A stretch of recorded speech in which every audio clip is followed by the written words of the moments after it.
the funny Connie Ettinger.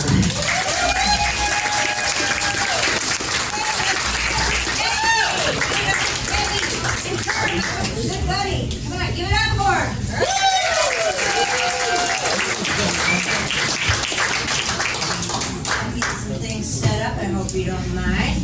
It's nice to be here in New Baltimore. Is my niece here tonight? I don't think so. Little bitch. Send her a Facebook notice. As soon as you get that mic, it never happens. But how many of you are glad to hear that the COVID rate is going down quite a bit? I think that's fabulous. I actually went all the way to Ohio to get my initial vaccine because that was back in, God, I don't know when they started giving it, but it was like March. And I wasn't yet 65, so I couldn't get one. So I looked on the internet, and lo and behold, it had to be 60 in Ohio. So I drove down to Clyde, Ohio, went to the Red Aid, got my shots, and I was very, very happy about that. Because I've had some health challenges recently, and I really can't afford to get sick. So I had a near fatal heart attack when I was in New Orleans, and that was no fun whatsoever. 1 minute I'm out there following the parade, catching beads. Next thing I know, I'm flat on my back in a gurney, and they're just trying to figure out how drunk I am. But that wasn't the problem. It was a bad one, and they wouldn't even touch me down there. They sent me back to U of M, and they did surgery on me. Got this nippy zipper started on my chest, and I'm electrified. I'm alive, so it's cool. And it was kind of interesting because they figured that I was raising my shirt too fast up and down to get all the beads that I collected. So next time, take it a little easier, hold it up a little longer. Still get just but, during this crazy pandemic, my husband still has not gone back to the office. And so he's won, stay-at-home employee of the month every month since March of 2020. I'm so sick of it, I can't stand it. But I hated wearing all that protective gear. It was just nasty. And you don't feel very pretty when you're wearing that kind of stuff, I have to tell you. And so I decided one night when I was coming home from a gig, things had reopened, but he was still my husband's kind of a germaphobe. He was very nervous about it, and we hadn't gotten it on in a while because I didn't want him touching me. So, but I decided that night I was going to be a good girl. So I got a little costume together, allowed me to put it on. No, I'm not going to put jelly on my finger, don't worry. It wasn't that kind of thing. But of course, black gloves go with everything.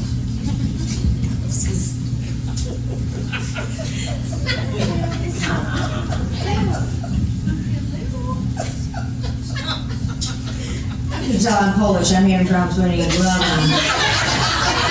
How many fingers, Mom? And then the little cute mask. Sparkly one for romance. And then I put on the music, because you need music if you're going to get it on.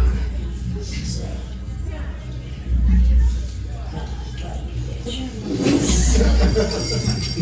For heaven's sake.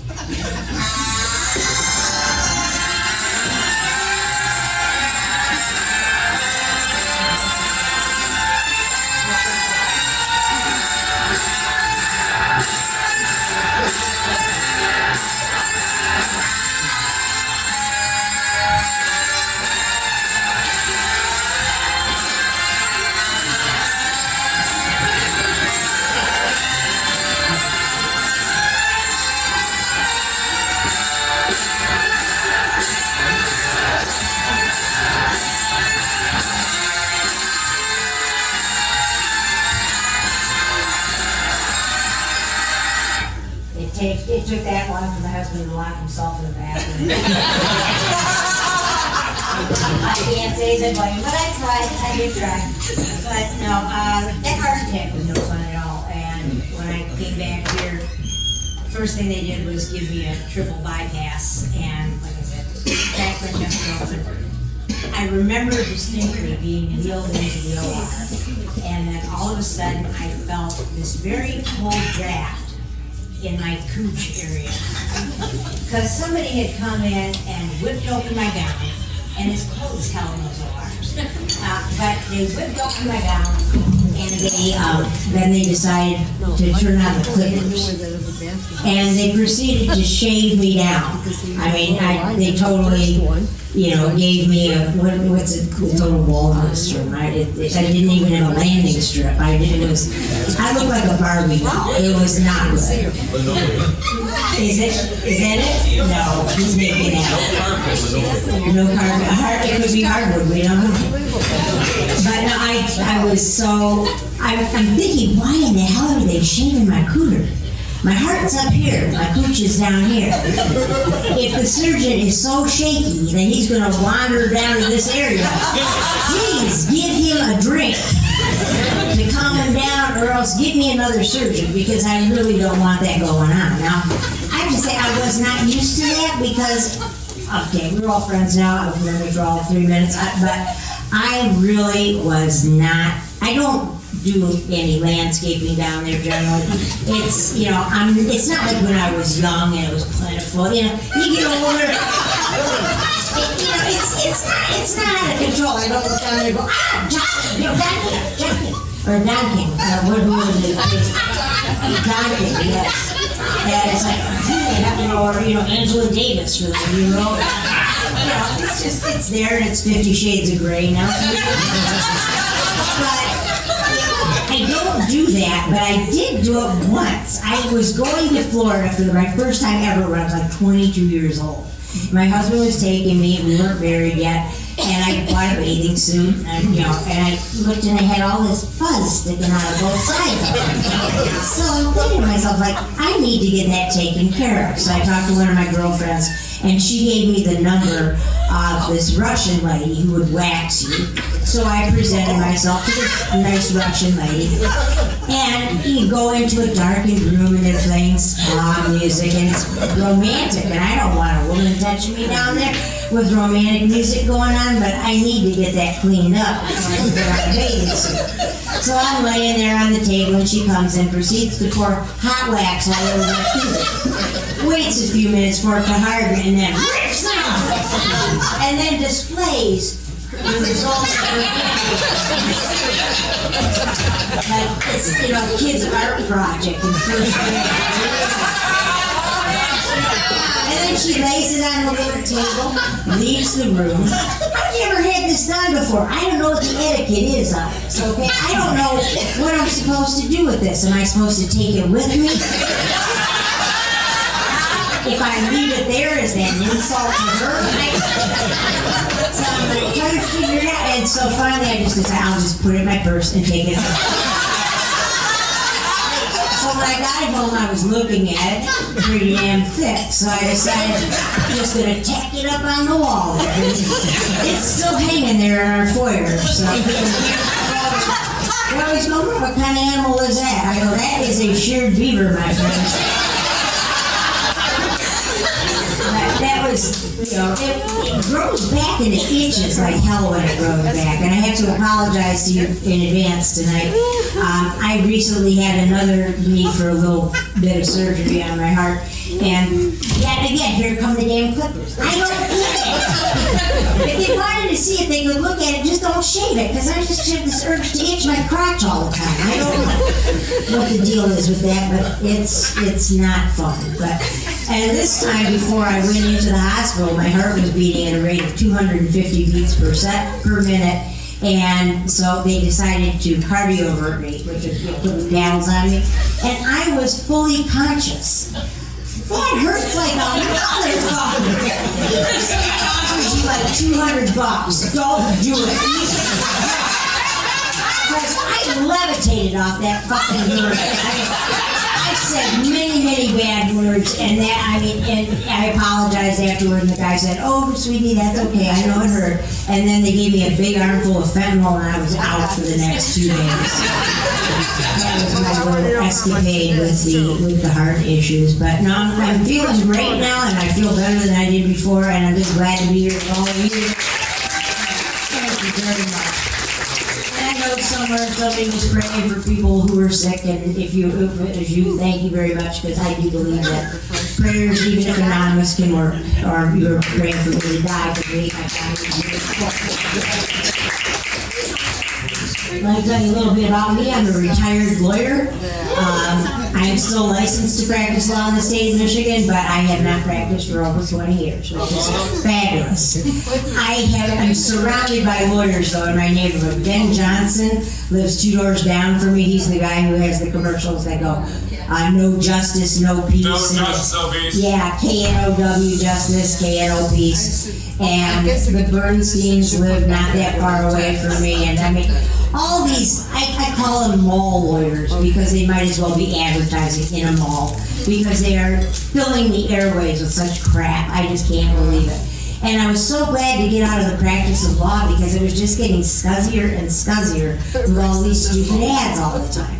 Now, the Bernsteins had really interesting photos back when it was the whole clan. I would normally be carrying a big poster of them, but you all remember what the hell that looked like. We had all 4 of them. We had Sam, and then you had Richard, who's the dude who's now in the Supreme Court. He's the one who's blind. And then you had Mark, and Beth, thank you. I almost put your name. And I looked at that, and Richard he's been blind since birth, and his eyes don't look normal. So I'd always look at the pictures that were, constantly streaming on this TV, and they even fuck up the Tiger games for me. Because they were sponsoring that shit, and I hate that. But I'd always look at that and I'd say to myself, one of these things is not like the other. You had 3 people looking forward, smiling, and then you got poor Richard going, he's looking for flies or something. And when they had those pictures taken, a photo shoot, any of you who are married know they take like a bazillion pictures and you've got to pick the best ones. They took at least 700 pictures, and that was the best they could come out with. Holy crap! I mean, did they let Richard pick it now?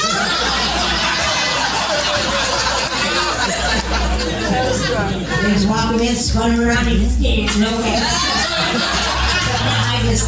I think, and then before Mark would do these commercials talking about how great his brother Richard was, even though Richard is blind, there's nothing he can do. He's a school crossing guard. And an archery instructor. And a facial recognition specialist. Okay, I made those up, but he was doing an ad for a long time about how Richard ran marathons. Anybody here ever run a marathon? Or run away from something? You kind of need to see where you're going to do it, and I don't believe that he ran a marathon. I think that his siblings were punking his ass. He had a treadmill that ran I drive by that parking lot every damn day, and there was a screen of shrubbery where they hid the secret treadmill. One day they told Richard he was going to run a marathon. And he's going, I can't, I'm wearing a suit and $2,000 shoes. So they had to dress him up. They put him in little pink satin shorts that said juicy across the ass. Little halter top with nipples painted on it. Those little winged sneakers with wings on, so he looked like the FTV florist guy, and then a hat with a propeller on it. Slapped him on that damn treadmill, turned it on, and said, they had the starter pistol, go Richard, go! So he's running on the treadmill, and then Beth and Mark go back up to the office smoking cigarettes, drinking coffee, taking naps. And they leave him out there for like 5 hours. The poor beaver's nearly dead. When they come out to get him, and they say, oh, you won, Richard. Ooh, they put Mardi Gras beads around his head. I'm glad he's now on the Supreme Court. He can't be in their commercials anymore. There's no reason for them to punk him, because I think that was just mean. They were jealous of him being blind and as accomplished as he is. So I just don't think that's the right thing to do. I'm so glad. You know, I was little, my mother taught me something. She was quite the drinker, my mother. One day I was wandering around the house, I was about 3 years old. I was playing with a meat fork because that's what she handed me to play with. So that's a good toy for a 3-year-old, you know, walking around the house. And 2 tines on the fork, and I was looking at things, and I noticed there were 2 holes in the socket. It's a puzzle! So I just decided to make Mom happy. I jammed that fork in the socket. The next thing I remember was my mother beating the flames out of my hair with a wet dish towel and laughing her ass off.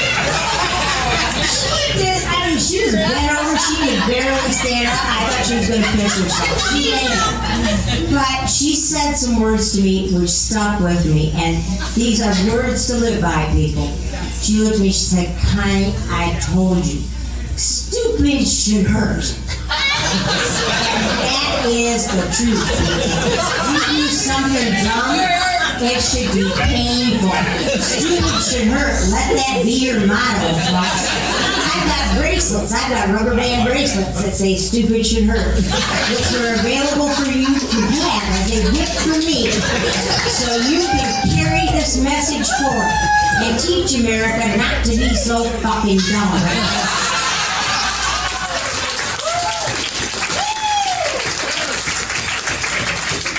And lawyers are contributing to the dumbness of people, because whenever anybody does something stupid, they file a lawsuit saying there should have been a warning label on here telling you not to spill hot coffee on your cooler or whatever. And then they slap a warning label on there, and people who are just barely marginally smart enough to read might actually read that and not do it. But then they live and they reproduce. On to future generations. And it's not going to get better until we get rid of those damn warning labels. I say, rip those bitches off of it. Let the dumb shits fend for themselves.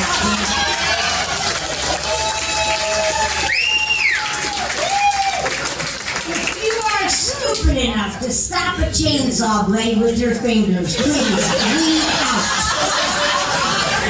If you are dumb enough to try to dry your hair with a 1,000-degree paint remover that looks somewhat like a hairdryer, then please burn your face off, die. We don't need your stupid Jesus. There are so many different warning labels out there. Anybody ever heard of the Tide Pod Challenge? Now that, you know, it was a challenge on YouTube. Eat Tide Pod. Why? I mean, it doesn't look like that much of a candy. I see some of it's might look like, you know, like some sort of edible or something. But once the foam starts coming out of your mouth, you really should spit that shit out. But now they've got those containers that the pods come in, so sealed. The other day I was trying to get one open, I couldn't do it. I'm stabbing that fucker with a screwdriver, trying to get it open. I'm jumping up and down on it. My husband looks at me and said, something wrong? I said, no, I'm just angry at the Tide box. But no, I mean, eating Tide is not smart. There was a warning label on a stereo box that do not eat styrofoam used as packing material. Who the hell's gonna eat styrofoam? Dumb shits who deserve to die. That's who's gonna eat.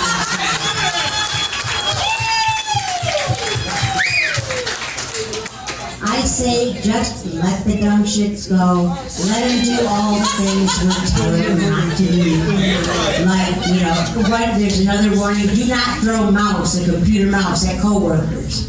Back when they had cords on. I guess they'd swing around and use them like, I don't know, nunchucks or something. And they'd have battles out in the ladies' room with each other. But no, there's so many crazy ass warning labels out there. There's a warning label on, remember they started making tasers for women and they made them pink? They were curiously, and I think maybe intentionally, similarly shaped to a neck massager. And there was a woman who thought she was grabbing her neck massager out of the nightstand, and it was actually her taser. And her neck was a little lower that night. She thought thought she was gonna get a nice time, and she just tased her cooter all the time. And now there's a warning label on there. Don't do that. That's a bad thing. The McDonald's coffee lady, though, I alluded to her before. She is epic. I mean, it was like 30 years ago. They got documentaries about the broad. Her name was Stella. And Stella was quite the numja. I mean, she was stupid. She went to the drive-thru at McDonald's and got herself a hot cup of coffee. Nothing wrong with that. I love coffee. But what does she do with it after she gets it at the drive-thru? She doesn't put it in the factory installed cup holder right there for that purpose. No. What does she do? She puts it in nature's own cup holder. Right here, next to the whisker biscuit. And then drives off like a complete asshole. Those cups are squishy. The lids don't stay on. We all know this shit. And you can see disaster just waiting to happen. So I don't know exactly how it happened. If she hit the brakes or hit a bottle or started doing her eagles, I don't know. But she spilled the coffee on her squish mitten. And she wasn't too happy about it. Now, if it had been me, I don't like people to know when I do something stupid. I kind of hide it. So, if it had been me spilling hot coffee on my cooch, you'd probably see me out there today, straddling a snowbank.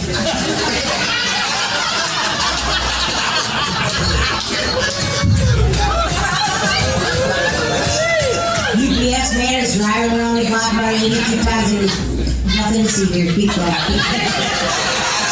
In the summertime, a bag of Costco frozen peas, a new spinning dress, some duct tape. You can hide a multitude of sins and still get the healing going. But in some ways, she was smarter than me because she went home, picked up the phone, and called the lawyer. Said, "Hello, Mr. Lawyer. I scalded my cooter with McDonald's coffee. Please use the Jesus out of it." So what happens? It goes to trial. She got $3 million. $3 million freaking dollars, people. And that's after the judge reduced it somewhat. I think it started out at 9. She had to settle for $3 million for a scalded cooter. That is I will admit, I am broke, okay? If you give me a carafe of coffee for $50 if you took up a collection, I'd gladly for the whole I'm my candy cancer. I will let you get out your phone and put it up on YouTube. Crazy bitch scalds her cooch in New Baltimore. But it occurred to me, you guys have been left out of the equation. Now they have warnings on the coffee cups for McDonald's now. Started out pretty short, now they're about a paragraph long. Pouring coffee on your cooter. I say, keep it short, keep it simple, just put on your coffee's hot, watch your twat. That's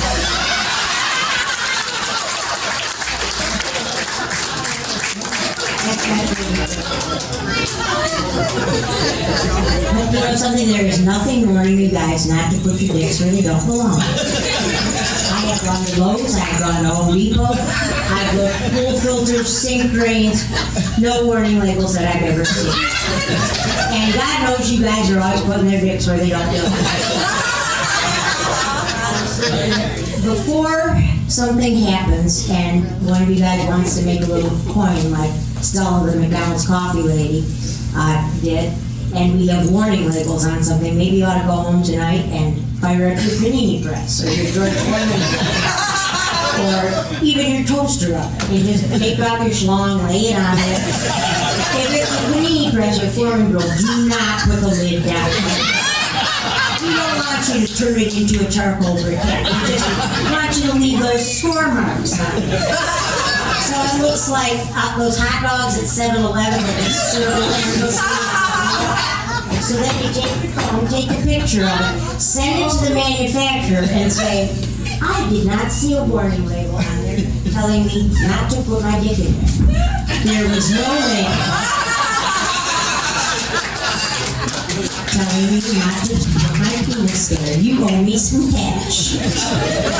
And before somebody goes ahead and gets the idea, folks, if you are broke tonight, please go home, give it a try. Like I said, do it gently, maybe you can even could use makeup, eyeliner, or something like that. Enhance it a little bit with some backlighting. But I have never seen a warning label like this, nor are you likely to. I do this myself. I have been using that label since 2001, and it still makes a big laugh. I can't believe it. But no, oh yeah, it could be used for husbands too, or, you know, ladies, if you just don't feel like it, put it over your mouth. I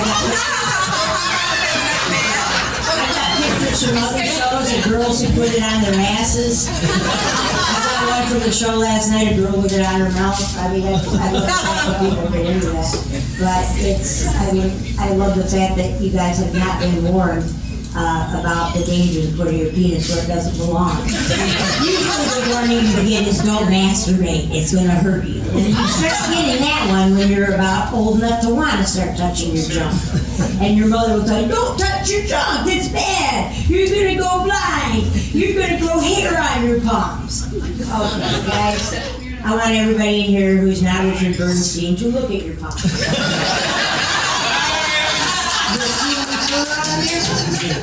They lie, because I know every man in this room is jacked off. Some of you right before the show, some of you got plans right after the show. But every man, every woman in this room has masturbated, and there's not a fucking thing wrong with it. You have been fed a bill of goods, and I'm really sorry for that. I wish people would encourage you to masturbate, because it is a healthy, normal activity. And I was just reading in the New England Journal of Medicine, as a matter of fact, they've identified a new disease called spermonia. And it's a combination of sperm and pneumonia. They found out now, contrary to popular belief, if you guys don't come regularly, whether it's from intercourse or masturbation or just because you decide to do it in the middle of the night while you're asleep having dreams about Heidi Klum or something, you've got to get that shit out of your body. It does not absorb, okay? It will back up into your lungs. If you go 2 weeks without getting that spooge, that baby batter out of your body, you'll develop this annoying little cough. Bring one out, that'll take care of it. If you've gone, say, 3 weeks without coming, and your nose starts running, you got about 10 minutes for you. So please, for all of our sakes, we need you to continue procreating and keep our species alive. Bring one out. There's absolutely nothing wrong with it. You know, and I would ask the ladies in the room something. Do any of you women in this room, and ladies only, clap if and only if you care if your man rubs one out now and then? No. I rest my case. You've been given permission by every woman in this room to jack off. We love it when you guys do that. For us, the time you're spent locked in your man cave or the bathroom or the bedroom, wherever you go to do it, is like when you put a baby in a baby. We know where you are. You're occupied. You can get some shit done around the house.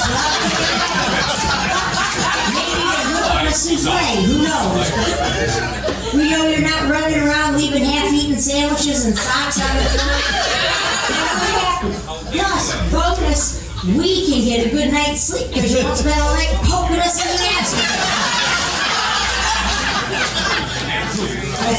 You know, there's nothing wrong with it. And from an evolutionary perspective, I'm a big fan of evolution and thinning out the herd of the dumb people. Let's believe it. But from an evolutionary perspective, you guys were made over millions of years to be the masturbating machines that you are today. Now think about it. How long are your arms? Where do they fall in relation to your chest? Right there. You don't have to bend over, bend your elbow, nothing. You are good to go. Point number 2, your hands are adjustable. They fit over a dick of any size. Reach down, clamp on, and tug away. The third point, and this is perhaps the most telling point of all, is that dinosaurs are extinct. Okay, so there you go. What the fuck with the dinosaurs? They're extinct because they had little tiny arms. They couldn't reach their dicks. They died. A big meteor slamming into the earth. They all got pneumonia and keeled over. So unless you guys want to go the way of the dinosaur, please bring one out whenever you feel the need. And we think that's fabulous. And you know, there was the Victoria's Secret. It used to come out in print, but now you can only see it on your computer. But everybody's got a computer or a phone or an iPad. You can look at it right there. It's always with you now. And you can rub one out anytime you want, because that is primo monkey spank fuel. It's a wonderful thing. It's free. It's got pretty ladies in there that put you in the mood. And generally you can achieve the desired goal. But I used to love it when they actually had the print edition, because when it would show up in the mailbox, I'd put it on the top of the mail pile so that my husband would see it first thing when he came home. And I'd hide around the corner and I'd watch it. And he'd take that damn catalog and hide it in his pants. And he'd go up the stairs to go rub one out in the bathroom. I would have rather he waved it over his head and said, "Hey, go to check off! You do it check off!" Never got the chance to do that because he kept it on the down low. No, I hate the Victoria's Secret catalog for a few reasons. First of all, I'm sorry? So we love to jack off? You can't do it in a public place, and you can't do it on stage. Yeah, I'm sorry. You go on your car. Coming out because the turtle's going back in the shell. You know what I mean? No, I don't like the Victoria's Secret catalog because those women make us feel shitty about ourselves. They create a bad sense of self in ourselves because nobody looks like that. I mean, we got beautiful women wall to wall in here tonight, but I don't. Seriously, I mean, beautiful. The guys who want to get some tonight are the smart ones who are clapping. You guys who didn't put your little fists together, go fuck yourselves. You ain't gonna do that. But, I mean, those women, there was one catalog that came, I don't remember who the model was, but she was so fucking gorgeous, I thought about switching teams for a while. I've never gone that way, and I was able to stop myself on that. Those women are just freakishly gorgeous. Like I said, beautiful women wall to wall in here, but I don't see anybody in here who could be a Victoria's Secret model, because there's nobody who's like 7 feet tall, tits out to here, and a waist this big, who's puked up everything she's put in her mouth since the 7th grade. So she's skinny enough to walk up and down the runway with Heidi Klum with little wings on her back at Christmas. But no, those catalogs are a lie. They're photoshopped. They're airbrushed. Those women do not look like that. And we look at them and we start feeling bad about ourselves. And you guys have the opposite reaction. You look at them and you think to yourselves, "Whoa, I'm going to get me one of those." No. Yeah, I'm sorry. I saw you guys coming in, and you're a nice looking bunch, but just not up to that freakishly high standard to get yourself a Victoria's Secret model, you know. And especially when you're in the bathroom rubbing one out with it, there's a cloud of stupid that sits on your head, and you just get dumber as you get closer to the end of the act. And the thoughts are coming fast and furious, and you are getting dumber and dumber. First you think, "She's beautiful." Then you think to yourself, "I'm going to get me one of those." No, you're not. And then you start thinking really stupid shit like, "Oh, this is the most beautiful lady I've ever seen in my life. Oh, fuck, if I got my lady this outfit, she'd look exactly like this lady here. I'm gonna go buy it for her." And then some of you are kind of retarded. You don't. Some occasion will come along. We had Valentine's Day this week. Their birthdays, anniversaries, Christmas. You will go out and buy that little piece of shit you were rubbing one out with. And then you present it to us like it's the fucking Hope Diamond. and you say stupid shit like, oh baby, put it on, give me a fashion show. We look in the basket, in the bag, and sorry, in the bag, and we're like, ew. No. I drove past the Cabela's on 94. That is where you should do your shopping for us. Much more coverage, much more draping.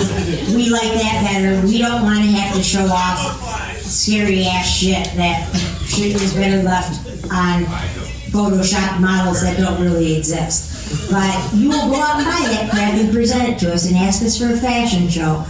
And so sometimes we feel bad, and we try to be nice to you because we feel sorry that you're that stupid.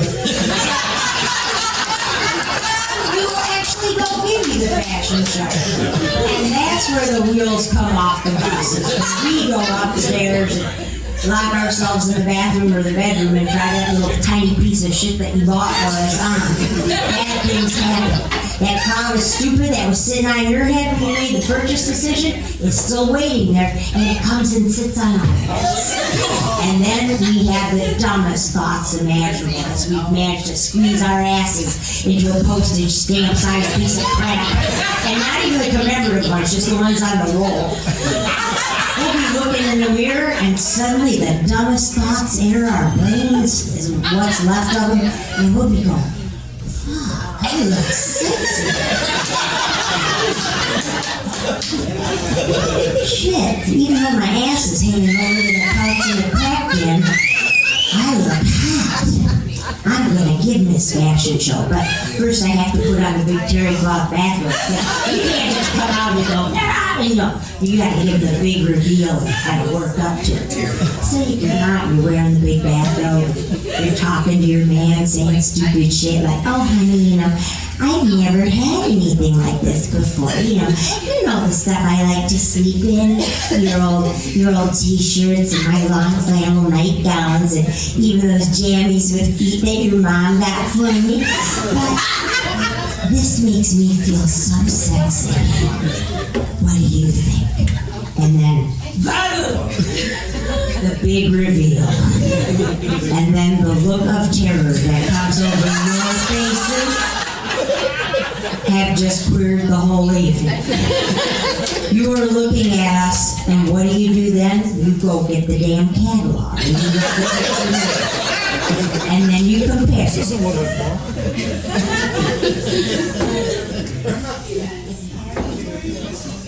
fuck?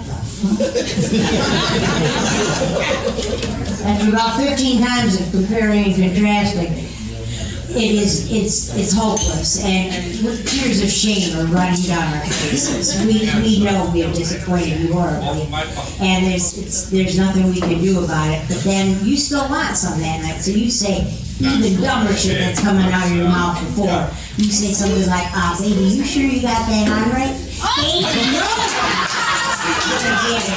So, just once, I wish there was a warning. Secret catalog. Plastered on the front in big letters. Objects are larger than they appear. Individual results may vary. But believe me, that would have saved me from a big load of crap with my husband. Now, I told you I had a heart attack and I had the surgery and I got a nice zipper scar down the middle of my formerly fabulous tits. And the tits are still okay, but I'm not real fond of the scar, and he knew I was feeling bad about it, so what does he do? He, bless his heart, which is a nice way of saying, you're fucking retarded, bless your heart.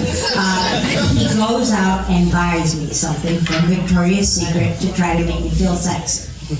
And I have the item with me. And do not hold your laughter, because this is the actual item. It's never been worn, so I don't have to keep it in a biohazard bag or anything like that. This is it. All of it.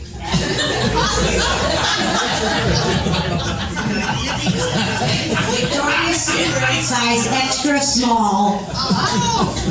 I mean, okay, it's not even a G-string, it's a B-string. It's even bigger. The way it works is your little triangle part here goes over your little triangle part. And this string goes up your ass where it spends the entire day, rendering this garment disposable.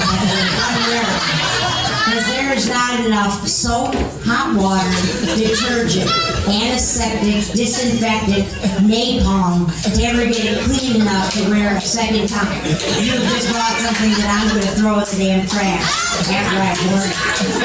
I don't like to be picking shit out of the crack of my ass. We know each other. I roll with Comfort Model. I like the 3 for $8 that you can get at CVS, the big things, Mickey panties, because I don't like to be picking things out of my butt. I got better shit to do with my time. And also, I'm thrifty. I like to be able to dry an entire car with one pair of stuff. But my husband bought me this, and he thought I'd be delighted. So, I'm trying not to laugh and trying not to hit him up alongside the head, because I was so pissed I could have done a Bob Saget on him right then. I really wanted to slap him, but I lied, and I put on my best happy white face of 41 years and said, "Oh, sweetie, thank you so much. This is going to be really neat," because he's sitting there. If he'd been a dog, he'd been wagging his little tail. Yeah, give me a freak show, give me a freak show. I'm thinking, if I get that on my ass, it'll be a freak show. All right. But I told him, I said, "Sweetie, you know darn well, we've been together for 45 years, and I have never worn anything like this. I'm going to need to go upstairs and get ready for you. You stay down here. Sit. Sit." And I pushed his ass down, and he stayed. He was a good boy. I said, "Sit. I will call you when I'm ready." So he's down there. He's sitting on the floor. I go upstairs, lock myself in the bathroom. And I get naked, and I try it on. I get it on the conventional way. One leg, it goes up this high and comes to a dead halt. All of a sudden, I feel nothing in my right leg. And my foot is numb. What the hell? That's a tourniquet. That's it. There's no blood going to my leg. My foot is totally asleep. I might need this leg in the future for things like getting up and down off this damn stage. So I peeled it off. And now my husband has broken his promise to me. He has come up, he's outside the bathroom, and I hear him clawing at the carpet, breathing real heavy like some sort of monster. And I go, "Oh, girlfriend, you better think of something fast, because he's going to break that fucking door down." So, he wanted a freak show. Okay, I'll give you a freak show, you bastard. I'm supposed to be the clever one in our family.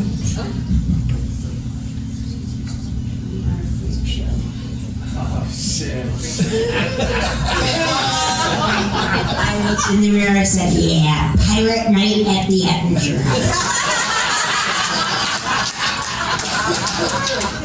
I'm getting into it. That cloud of stupid sat right in my head, so you didn't pull it off. So I walk over to the full-length mirror, which we all have to do, and I survey the damage. And I'm going, well, this is mighty distracting. Maybe he won't notice how things have shifted. Oh, and black is slimming. Only if you're already slim. I'm sorry. But I'm into it. I'm thinking, shit, what did I do with those rubber sheets we used to have? Because they still make squeeze parquet. I mean, how much Western oil do we have downstairs? And so I get myself mentally set for it, and I jump up on the bed, and I put my best come hither voice on. I said, "Baby, I'm ready for you. Come on in, get your prize." That door flies open. I thought that bitch was going to come off the hinge. There's my husband, buck naked. He's standing there. He's pointing due north with his diamond cutter, staring at me with his one good eye. But me in the thong patch on natural going, "Arr, walk your plank, baby." That bastard grabbed the catalog and locked himself in the bathroom. But that's okay, I had time to make a souffle and get a little stuff cleaned up around the house. Ladies and gentlemen, you have been the most fabulous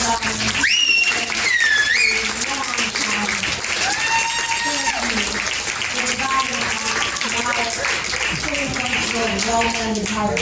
And as I said, by on the trash can near the exit doors, as you leave tonight, there are a couple of things for you. My mother's statement on a postcard that says "Stupid Sugar," and it's got a picture of a little guy with his tongue stuck on a metal pole in the middle of winter, given the weather we've had. I thought you should all be reminded of what Ralphie did in A Christmas Story. But it says "Stupid Sugar," help yourself to these, and also bunches of these little rubber band bracelets that say "Stupid Sugar." Spread the word.